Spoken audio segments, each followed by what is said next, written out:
En el miembro superior tenemos 3 puntos de tensión: inclinación lateral de cabeza, descenso de la escápula o tracción del hombro.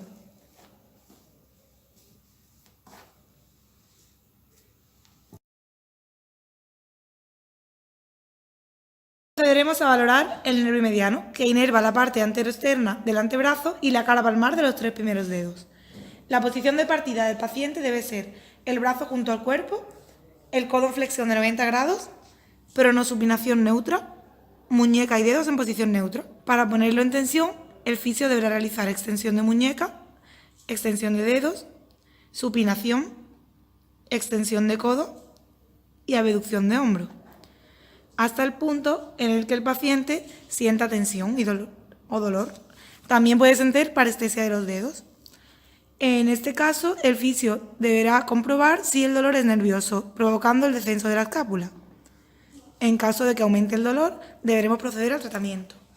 Para realizar el tratamiento, deberemos quitar tensión del último punto en el que la pusimos, por lo tanto, abducción de hombro, hasta el punto en el que el paciente no sienta dolor. En este momento deberemos realizar la tensión en la parte del descenso de la escápula, quitando la tensión de la extensión de muñeca. Ahora volveremos a poner tensión en la muñeca y quitaremos la tensión de la escápula. Este proceso lo realizaremos durante 15 repeticiones. Ahora procederemos a valorar el nervio cubital, que inerva la parte anteroexterna y la cara palmar de los 2 últimos dedos. Ahora, la posición de partida del brazo será el brazo junto al cuerpo, codo en flexión de 90 grados, pronosupinación neutra y muñeca y dedos en posición neutra. Para poner el punto de tensión, deberemos provocar una extensión de muñeca y dedos, una pronación, extensión de codo y abducción de hombro, hasta el punto en el que el paciente refiera sus síntomas. En ese momento, para comprobar si es nervioso, deberemos provocar la tensión proximal, siendo esta el descenso de la escápula. Si los síntomas aumentan, deberemos proceder al tratamiento. En este momento, quitaremos tensión del último punto en el que la pusimos, por lo tanto, abducción de hombro, hasta el punto en el que el paciente no sienta dolor. Ahí pondremos tensión en la parte proximal, descenso de la escápula, y quitaremos tensión de la extensión de muñeca. Cuando terminemos, pasaríamos a poner tensión en la extensión de muñeca, quitando la tensión de la escápula. Repetiríamos esto durante 15 veces para terminar el tratamiento.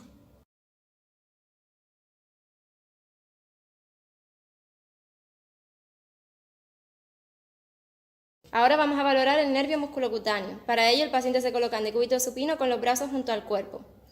Realizamos una flexión de codo en pronosupinación neutra. El primer punto de tensión es en pronación, con extensión de codo y abducción de hombro hasta que el paciente empieza a notar molestia. Cuando el paciente empieza a notar molestia, para comprobar que es el nervio musculocutáneo el que está afectado, realizamos una depresión de la escápula. Si aumenta el dolor con la depresión escapular, quitamos del último punto de tensión, que fue la abducción de hombro. Para realizar el tratamiento, primero hacemos una depresión escapular a la vez que quitamos un poco de pronación de muñeca. Después quitamos la depresión escapular y volvemos a poner tensión en la pronación. Y eso lo repetimos 15 veces. Para valorar el nervio radial, colocamos a la paciente en decúbito supino con los brazos extendidos a lo largo del cuerpo, codo en extensión y pronosupinación neutra. Los primeros puntos de tensión es pulgar alojado, flexión de dedo, flexión de muñeca, supinación, flexión de codo, rotación externa y abducción de hombro. Y continuamos el movimiento hasta que el paciente refiera dolor. Para afirmar que es una afectación del nervio radial, realizamos una depresión escapular. Si las molestias aumentan, hay una afectación del nervio radial.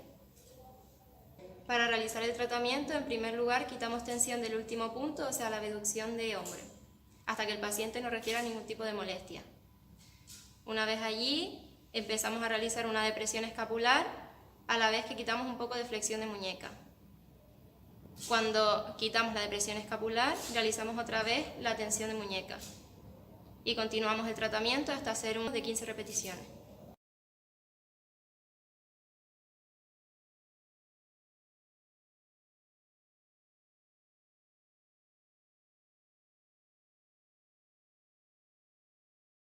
Para valorar el plexo lumbosacro, en concreto el nervio crural, el paciente se coloca en decúbito lateral y nosotros debemos colocarnos detrás de él.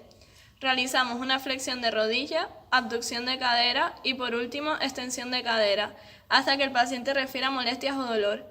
En este punto, el paciente debe realizar una flexión cervical para comprobar que las molestias se deben al nervio. El tratamiento consistirá en quitar tensión del primer punto, es decir, de la flexión de rodilla, mientras que la paciente realiza flexión cervical.